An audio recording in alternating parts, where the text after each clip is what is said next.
Welcome to the Practice Podcast, conversations probing the nature of practice. I'm your host, Dave Fearon.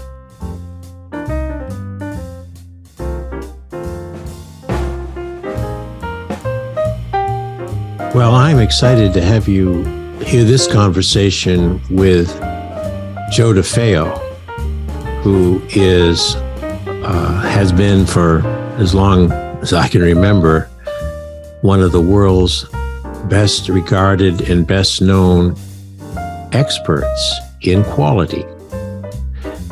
Connecting first with Dr. Joseph Juran, who was the father of American quality, along with several others. There are several dads. Joe's always had, among all of the things he's done in his life, an ironclad interest in having us understand quality.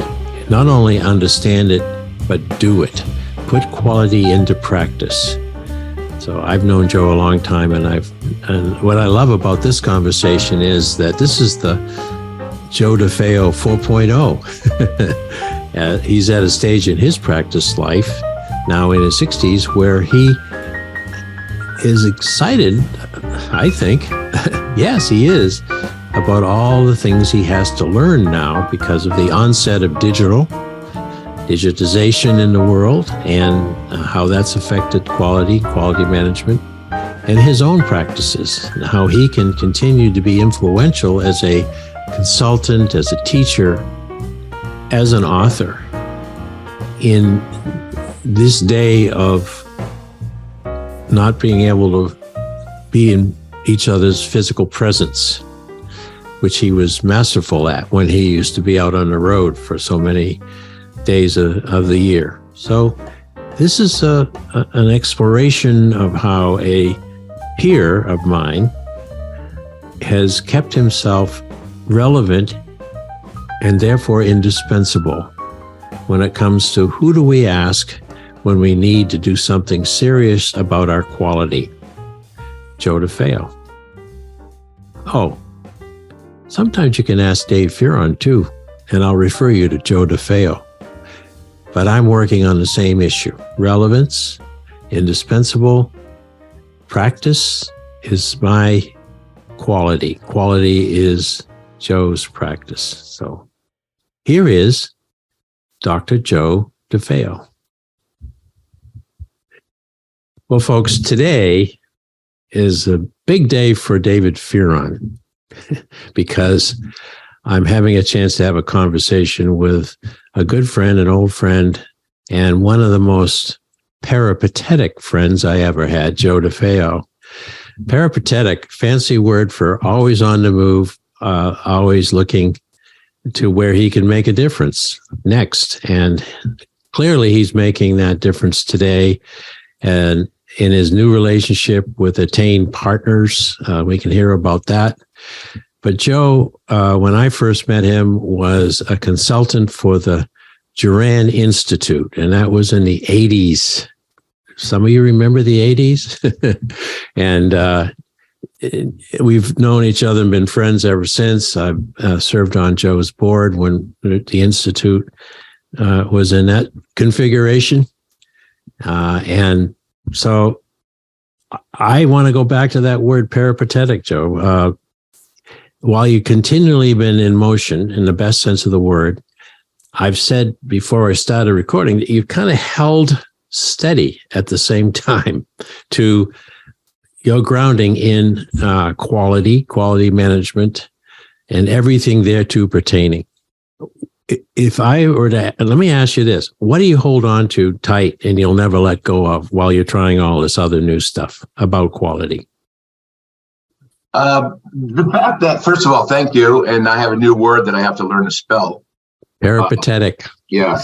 My mom used to say it simply, you never sit down. You're always on the go. Aha.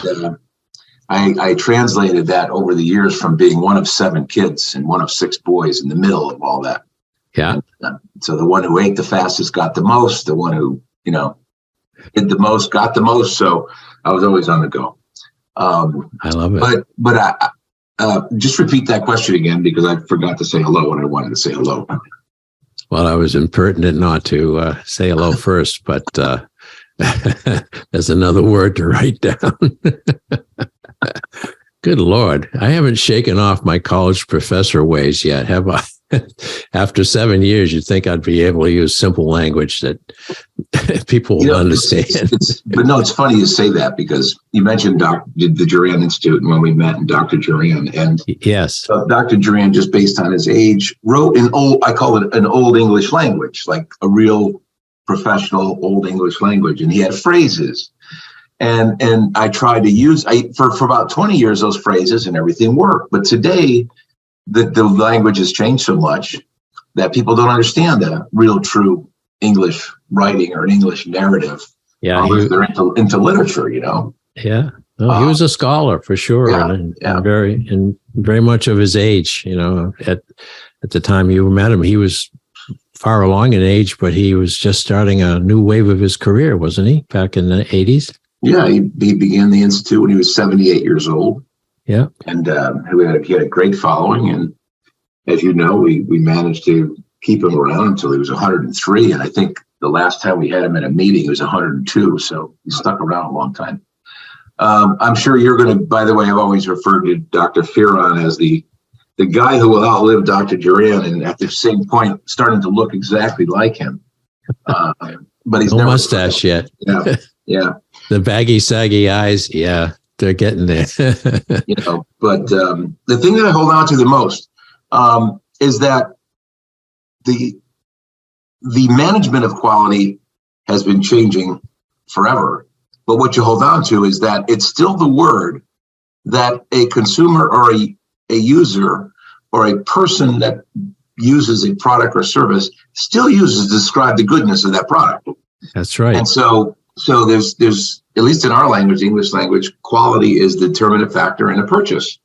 And of course, price is relative to quality, because the more features that you have on the product, the more it costs. And so the higher the quality, the more the cost. And at the same time, the better the product, the less defect, the less failure, the cheaper it is to operate that product. And so quality is still the word. And so for my 35 years, the goal has been to hang on to the fact that that word is not going anywhere. And that meaning may change a little bit. It just gets broader and broader, which means the people who expect your product or service to be fit for purpose has a much greater purpose now. Yeah. And so although the definition expands, it's still what the customer wants. And given that what the customer wants is what the customer is willing to pay, and are they willing to pay you for that service or product? And that drives the whole concept of quality management. That said, too, the quality management methods and tools are evolving very rapidly with the onset of technology. So the practice of quality management and being a quality manager or a operational excellence person is changing quite quickly.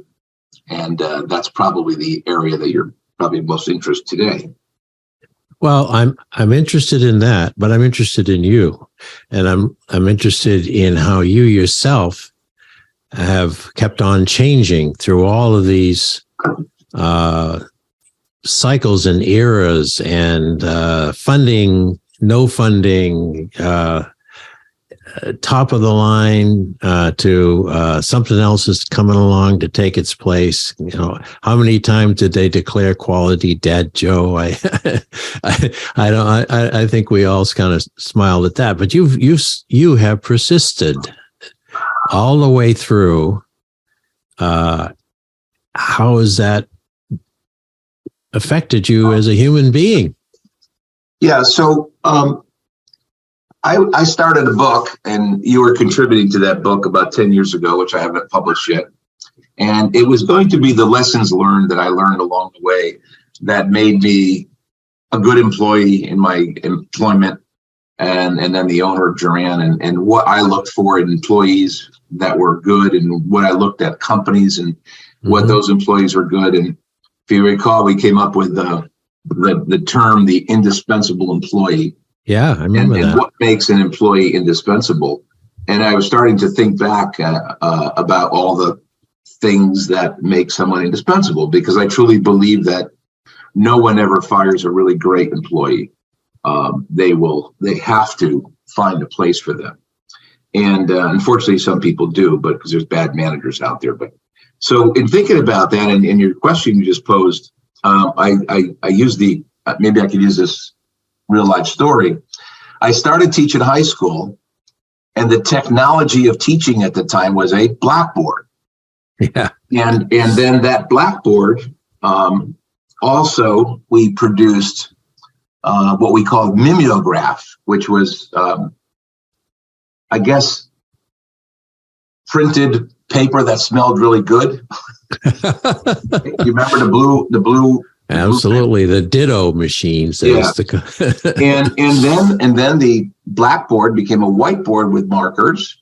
Mm-hmm. And then we had an overhead transparency, which was basically a clear acetate that we would print words on it. Then that acetate became produced from a printer. And then the printer, the thing that we printed on, which was a Croyd machine, which is a label maker, then was changed to a word processor, which we could type on a word processor to produce the acetate. Then we had a computer, which then the computer produced it on an acetate. Then it went on a slide. And so that evolution of the tool to present information, from paper to blackboard to whiteboard to acetate to today's PowerPoint, and the ability to make a presentation easily, clearly, has changed completely. And to the point where we would spend hundreds of thousands of dollars to produce. Matter of fact, it was $1 million to produce the Juran videotapes, 15 videotape series back in the 70s, and then in the 90s we did the Quality Minute. We had 100 Quality Minutes. It cost $1 million. Yeah. Those same Quality Minutes, if I were to produce them today, I could probably do them for thousands with the AI tools and the AI apps that are out there. Easily, yeah. They convert words to pictures and pictures to video and video to audio so fast. Mm-hmm. So if you think about what keeps me going, and I've tried to explain it this way. I was a industrial art graduate from Central Connecticut, and I focused on woodworking because that's what my heart was all my life. I always played with wood. And wood is a good way to build things and feel good about yourself that you built something. Well, when I left teaching woodworking, I had to focus on something that kind of gave me that same pleasure, and it became good presentations. Yeah. And so I focused on making good presentations and good classroom experiences for the students. And I always got good grades. And of course, my dad always said I like to talk a lot anyway. But talking is not teaching. And so you got to create ways. So I always looked at creating the mechanism to teach the material, my project. And then I joined Juran Institute, and I realized that quality happens project by project. And so I always had new projects to go on, whether I was working in a company or whether I was working with a client. Everything was project-based. So I always looked at that. So what keeps me going is the ability to create something new all the time. And you cannot create something new anymore by just resting on your laurels and doing the same old technology over and over again. And same thing goes for our methodology. For instance, back in the early 80s, quality circles were, popular term used. Well, If I walked into a company today and said, we're going to do quality circles, either the company has no clue what it is and you can start fresh, or someone says, well, that's really old. You can't use the same term anymore. Or employee involvement teams or self-directed work teams. So words change, phrases change, but the concept is the same. So what keeps me going is always wanting to stay relevant. One of your other guests on your show, Tom Casey, brilliant guy who I've got to know, that we had a talk one day about staying relevant. And I have found that to be indispensable, you have to stay relevant. And I think you have to look at today's musicians. People want to know why an 80-year-old Paul McCartney still makes music. And the answer is, well, because that's all he ever did. And if he stopped doing that, he wouldn't be relevant anymore. In his own mind, he wouldn't either. He would, I'm sure, shrivel up.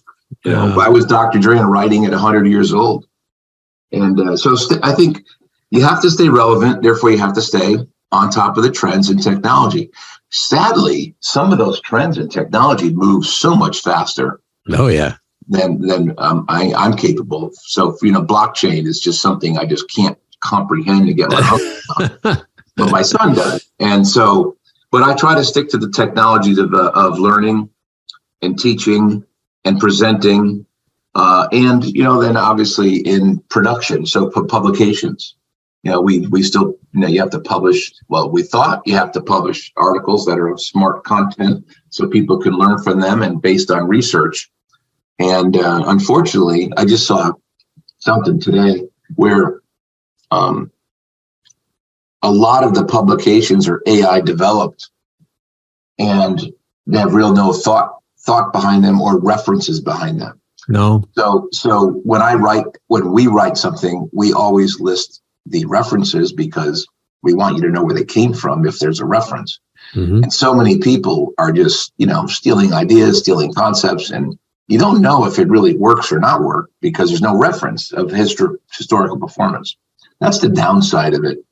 But I've got to learn some great new tools, and right now in our field, Quality 4.0 is the adaptation of digital technology to the tools and methods that we've been using for years. And if you're in a manufacturing plant, you probably had a head start on that. But the quality management system, which was a series of policies and procedures and processes and documents mm-hmm. that everybody learned and carried out, then get transferred into a quality management electronic system where it manages the documents for you, makes it easy to change, makes it easy to control.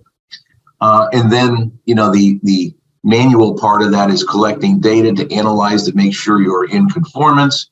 Well, that is being, technologically changing today because there's a lot of sensors that capture data live and plug it right into that quality management system, which is connected to the company, ERP system.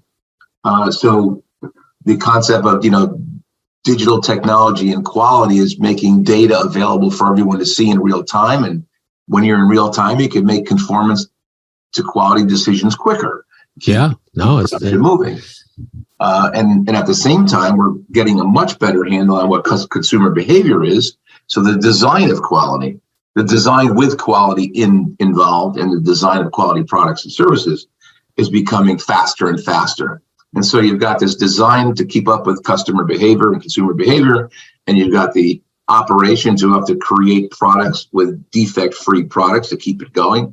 Is actually possible today with the technology because he's shortened the time it takes to analyze data and maintain. There's systems that maintain themselves now. So that's changing the role of quality. It is, but it sounds to me in my head that there's a cadre of established managers out there in every sector, healthcare, manufacturing, you name it, who are closer to my generation than they are to the generation X, Y's, and Z's that are coming up.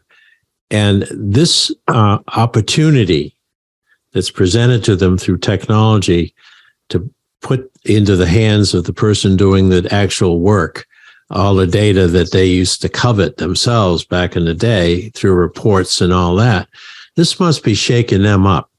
And you're working with them, and when you're invited to talk with them and consult with them, what's your sense of what the challenges are for today's in-place managers to deal with this speed of change and all of the reallocation of their power to where it can be used instantly?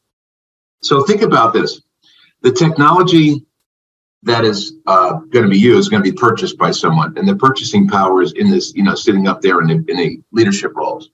Yeah. And the leadership roles are one of two cultures, one of the, over 50 and under 50 years old. So there's clearly a purse that's held by people who have maybe non-digital techniques in their background that work, and there's a group under 50 who's just living on it. And I think the influence from the technologists have been very helpful in getting the purses opened up. If we think about one of the biggest digital transformations, the implementation of SAP-like systems, ERP systems. Oh, yeah. That was tremendous and millions of dollars. That was a big deal. That was early in your industrial career, wasn't it? And, that's like wave 2 and wave 3. And here we are in 4. Now, the price of those have come way down. So one thing is the technology is a lot cheaper than it was. And so, think about buying Microsoft software today, or, it's much cheaper than it was. SAP systems were hundreds of millions and they're not millions. And also the stuff that you could, for the average employee, it's pretty cheap. So the technology price comes down, kind of like Moore's law shrinks computers. This, drives down. So the price isn't as bad. But the way work gets done, so you have to think about the way work gets done before you think about technological solutions. So I'm running this 3-part webinar. I'm running this 3-part webinar on, how to get started and thinking about quality 4.0. And you kind of evolve at a revolutionary rate. You got to move faster. And the basic purchase is, what is the quality management software you're going to use as the platform? And, they can range from 5,000 to 100,000. But that's nothing compared to millions. So think about that. But how the product is made, how the service is delivered, is really going to drive what technology you have. Yeah. So some of the older technologies are having, the technologies behind it. Some of the newer ones. So, much. So the cost of technology going down, leadership making a decision, and the technology is having impact, and the fact that you never go back. You never go back. Once the technology is on the table, you can't go back. You got to take it or catch up. Door opens one way, and that's it. Yeah, and just like my quality circle point, you got to go forward. Yep. And so the organizations may go too slow, but they eventually go forward. Most of them will go forward.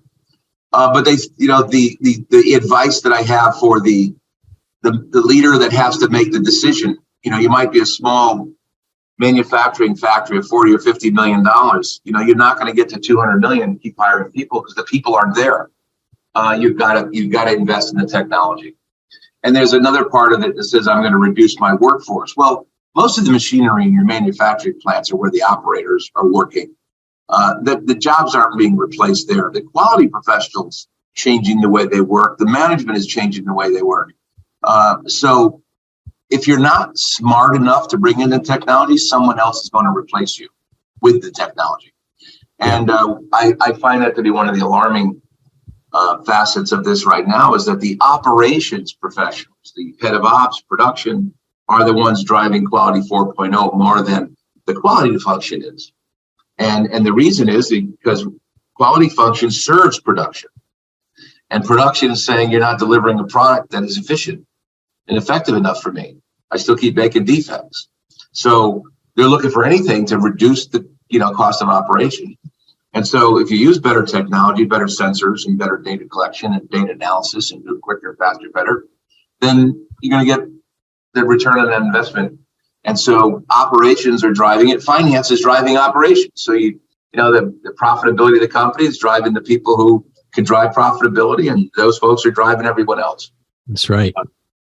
And so my advice is to learn as much as you can about technology. What happens to the person that you trained for years and still certify in many ways through the whatever is going on in ASQ and other organizations are still trying to prepare the quality professional? Yeah, and it's what you prepare them for. So, for instance, there's, I use Dr. Juran in my company. So we believe that you have to think about quality management, that there's quality in design, quality in, operations, which is quality control, quality assurance, and then there's continuous improvement, quality improvement. And when you think of those three aspects of quality management, those won't go away.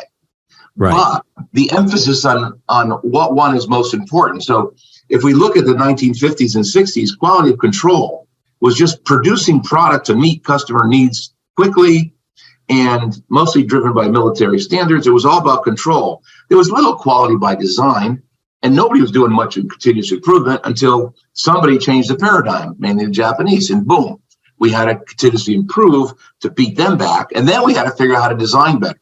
So we think of those three pieces, and we think about the role of the quality professional. The technology And the digital 4.0 is really impacting quality control and quality assurance in the most impactful way. And therefore, but it doesn't eliminate quality. It means you have to shift your attention now to more quality of design and quality of improvement.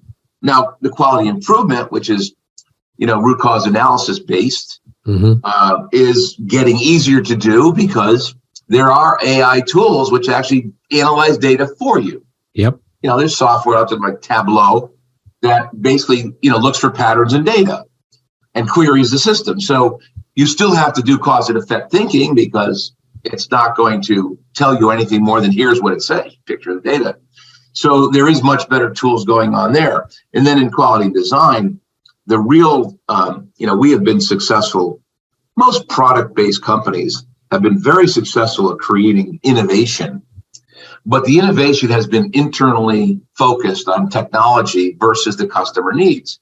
Yeah. And with all the digital information out there available on consumers and customer needs, the input to quality and design is so much better. Oh, absolutely. So the products are going to get better, right? So the quality professional has to understand how to help them sift through all that new information. Right. So the role changes, the quality professional changes, and the American Society for Quality is doing a pretty good job of keeping up with the quality 4.0. But what they haven't changed, and this is where we've come in, and we think it should change, is what does a certified quality engineer learn today? Yeah. What does a certified quality manager need to know? And the same thing goes for, if you're a business major. What are you teaching your business students in college? That's right. Is the same thing. Are they prepared for the new journey, or are you preparing them, like your past? And I think that's where the big change has to come in, is how we prepare them, because it just seems like a lot of the stuff we learned just doesn't work anymore. It doesn't apply anymore, Yeah. And do we really? I got a 13-year-old. She's wondering, why do I have to learn so much about what the Constitution says and Bill of Rights says? She says, I can just Google it when I need to know. And if I need to perform an algebraic, by the way, I don't know when to perform an algebraic application, but if I need to it, I'm not going to be an engineer, but I'll look it up. So this concept of looking it up then leads you to say, okay, then what do you need to know? Well, you need to know how to be resourceful. You need to know how to utilize these tools. You need practice on the computer. Yeah. And not just learn it from Facebook. It looks like everybody's getting rich using these tools, but you have to shift some of that. There's certain obviously subjects that you have to base it on the past, like mathematics. You got to grow and learn. But I think the concept of statistical analysis in operations is getting much easier with software technology.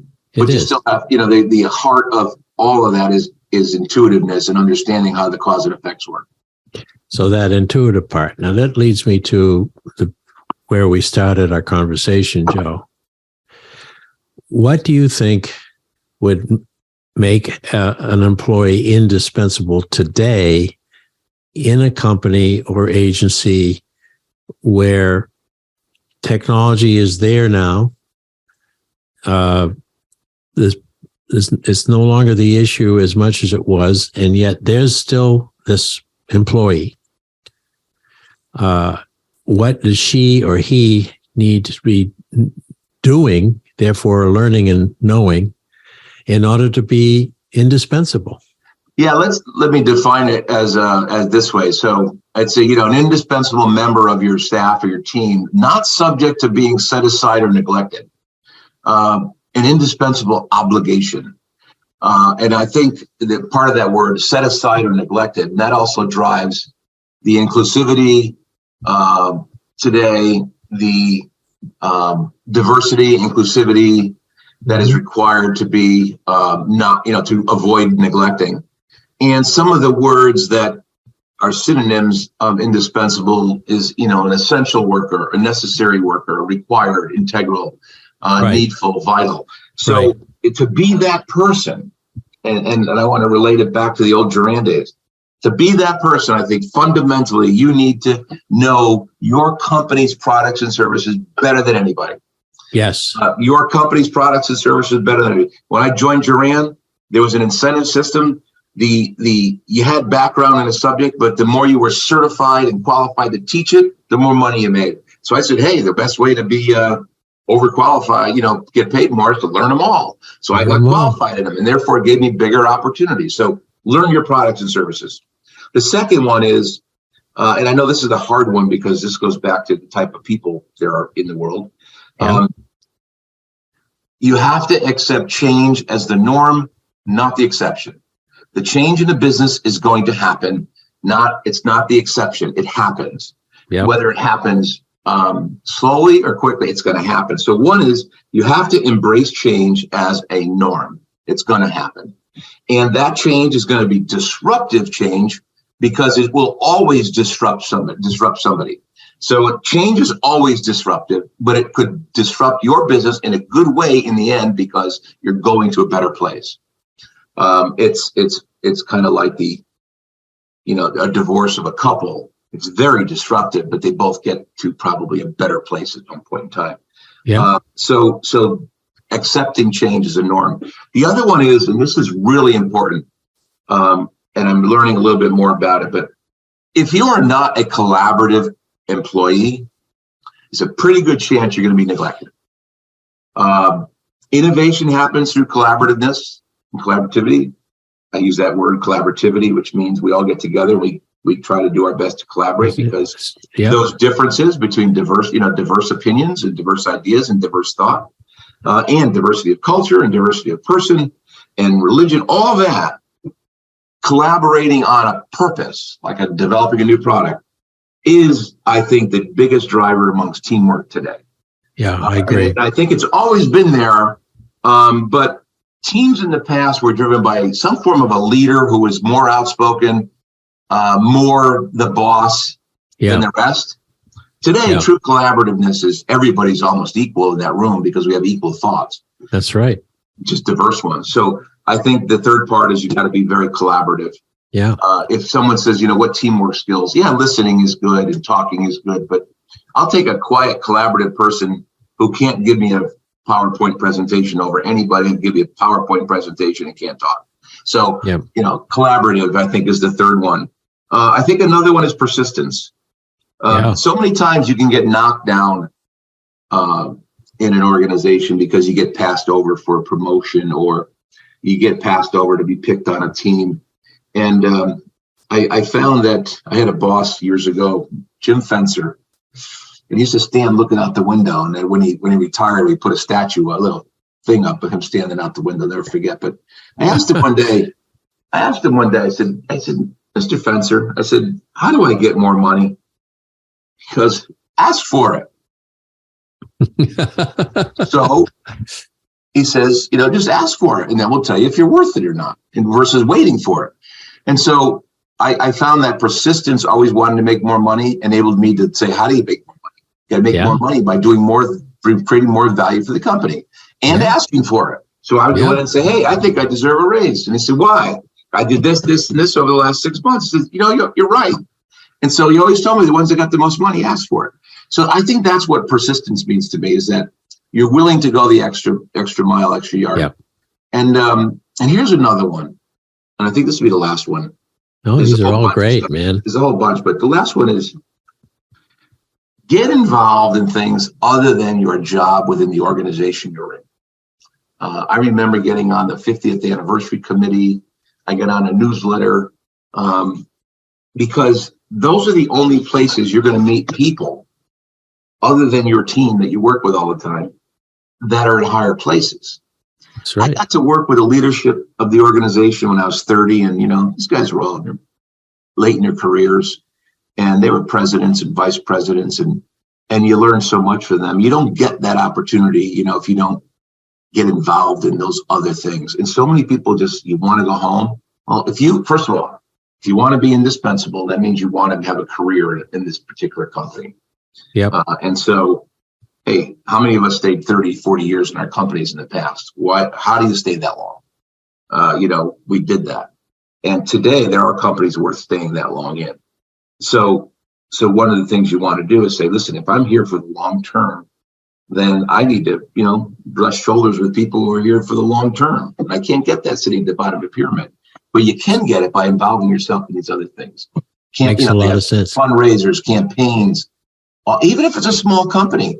We were a small company. We had our marketing team. They always got involved in giving back, and we would do fun things, and they'd go out and say, let's do something for the poor. Let's do something for people who can't eat. And so it doesn't have to be a big company, but once you get yourself outside of your walls, you realize that helping others and having your leadership see you help others really helps and goes a long way.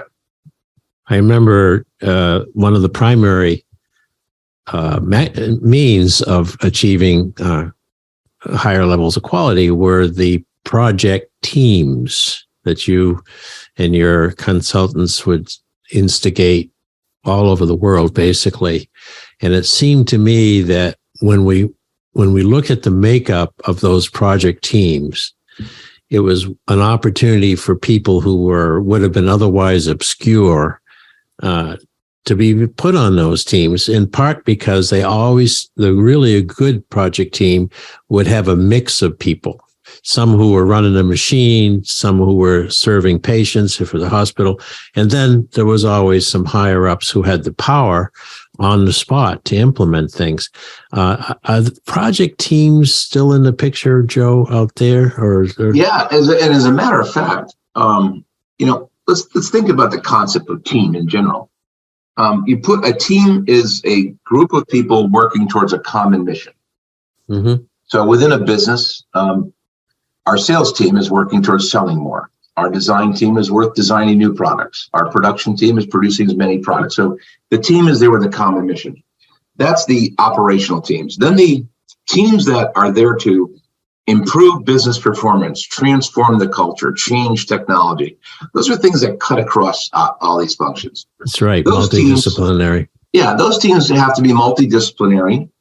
And in the past, getting a multidisciplinary team from a multinational company is very difficult. So the team doesn't go away, but the multidisciplinary virtual team comes into play.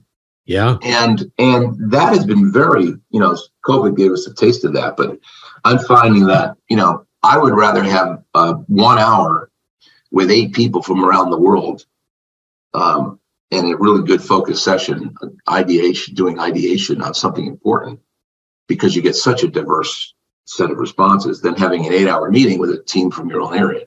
So the concept of team is not going away, but I'll tell you this, the tools the team uses has changed. Yeah. So for instance, I love to use a whiteboard or Post-its or paper to flowchart and outline things. And I thought for sure that we could, outlive that world, but you can't now. So with a virtual team, you can sit there. I can draw as they're talking, you could draw draw a flow chart, ask questions. Yep. So, I could do a rapid improvement event in 3 days with 30 people and not have more than 1 hour, 2 hours with each of those people over those 3 days. And in the end, you found a root cause of something. Yeah. It might take longer to implement the solution, but yeah, I think the concept of team can't go away because it's the way things really do get done. Yeah, it's the way work gets done. But the difference is individuals are working from where they are to be that team. And people say, well, we're losing this, we're losing that. Well, there's been companies who've been, virtual for a long, long time. A long while. Yeah. Now I'm watching my time, and this is really great stuff, Joe. I appreciate it, and I want more. But let me put it back to what's changed, particularly for you, when you and I had more opportunity to see each other because I was still working at the university. You were arriving back from someplace in the world, or you were just about ready to leave again. You had to travel a lot.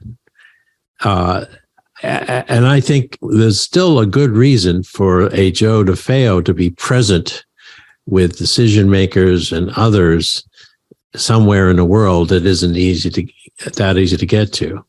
There's still you used to go in and you could close a deal like very few people I ever knew in terms of getting a contract face to face. How is that for you now? I know your suitcase is not sitting right next to your hand there, what's changed, and for the good and sort of the not so good. Yeah, that's, very, very interesting. So those of us that were in this consulting field in the 80s, 90s, 2000s, we called ourselves million milers and multi-million milers. You were. Flew on airlines and got 3, 4, 5. I met someone who had 10 million miles. That was the life. And you did that because there was no alternative. You went to see where the problem was. And when you do that, you get really good at seeing things. Hence, here we are today. I've lost a lot of my perks. The mileage are down, and the length of the trips are shorter. So yeah, that has dramatically changed. One is because the cost of travel's gotten so expensive that companies are saying, okay, how important is this? Yeah. I'm working with a university right now, and I thought, oh my God, I got to be there every 3 weeks, and they're like, no, we could do it virtual, and I'm not used to that. So that has changed. And the good side is that obviously you can get more done. You don't have to be stuck in the plane. My weight is down, my health is up, and that kind of stuff. But the downside is I would close a deal because I would start observing as soon as I got off the plane in a given country or a given state. I did travel to 45 countries in 48 states. But you started to observe, say, okay, this is what they're up against. You can just drive into a factory parking lot and you walk in and say, is this going to be a good place, a safe place, a clean place? You could tell the culture was speaking to you. Yeah. So that's the downside. You don't get that viewpoint of anybody else except in the room that you're in with the virtual. And so closing is very hard because this is what happens. When you are writing a request for proposal and 10 people write a request for proposal, each one of them is in black and white. There's black type on a white paper, answering the questions they want, and the person knows the answer they were looking for. So if you guess right, you win. Or if you're really creative or you BS a lot, you win. When you're face to face, there's something about, there's integrity. You can see something impromptu. I see a book on a shelf, or I see a picture of a family on a wall, and you start to, personalize yourself. Now, the virtual closure is a lot like the RFP process. They see you, they hear you, and they may not care that I have a picture of my 8 grandchildren behind my head. They may not care that I'm a Yankee fan anymore.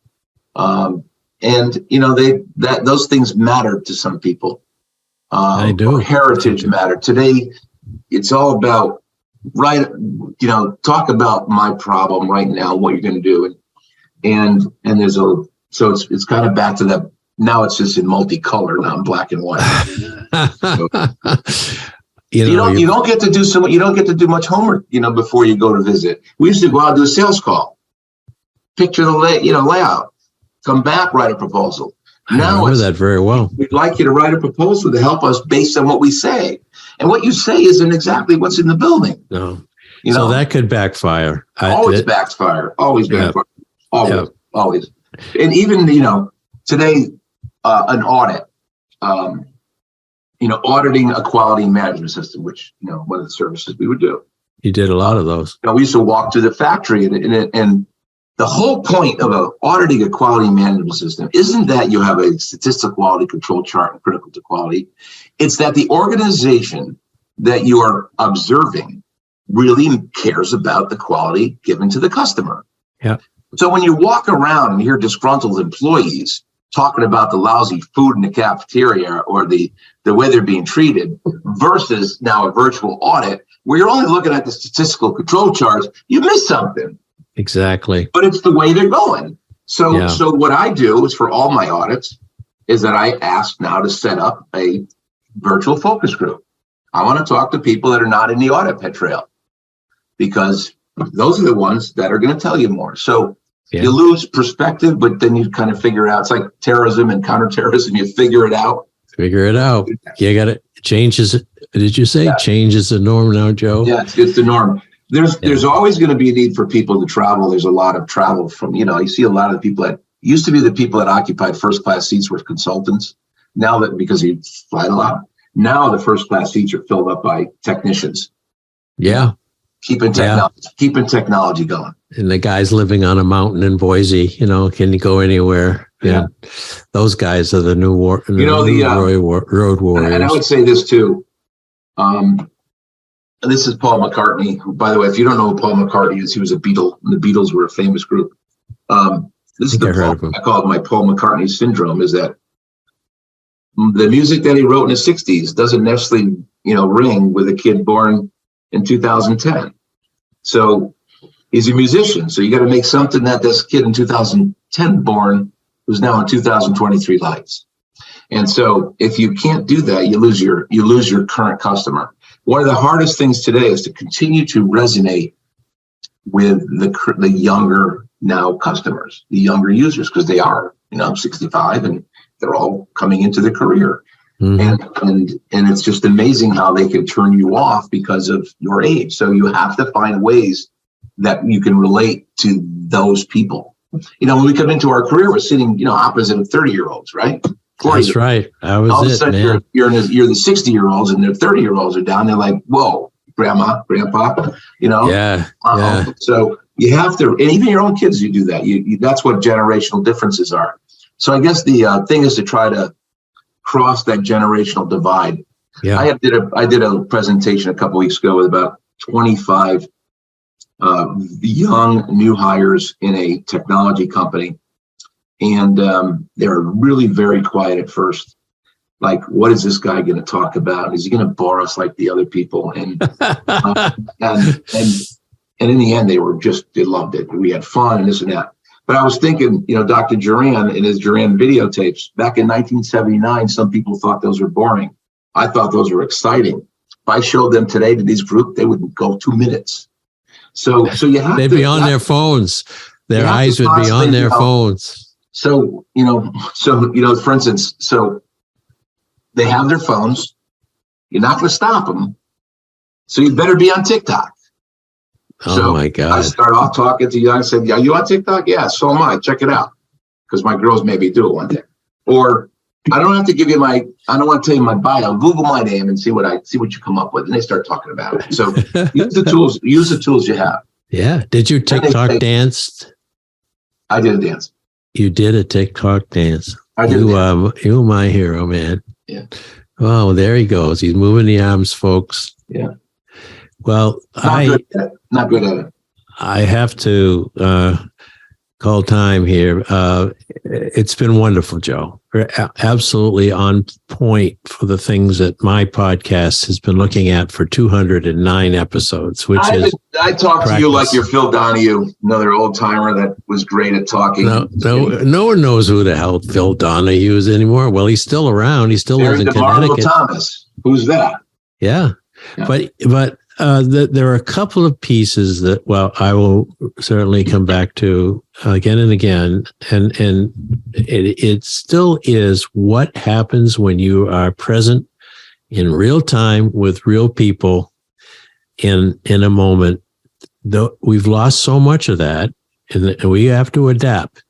But I'm going to scratch my old guy beard, which I don't have, and I'm going to say it's coming back. I promise you, face-to-face, engaging, real-time conversation where people can test each other out and find out who they are, like you did with those young people when they found out you could actually do the TikTok dance. That's going to be the magic again. It's just got to be better. We've got to do it better. We've got to be more human. I'm trying to figure out how to offer quality training through TikTok. Okay. There we are, folks. Dance by dance. You better hurry up before Congress bans it. And when they do, there'll be 100 million more people who want to be on it. I figured out why. Ever figured out why they call it TikTok? Because it used to be called Musical.ly. No. It used to be called Musical.ly when it first came out. Okay. Yeah, I figured out the other day why they call it TikTok. Because at some point in time, the clock is going to stop. Tick tock. Yeah. The mouse ran up the clock. Oh. Yeah. Yep. Well, it has somebody knows the plan.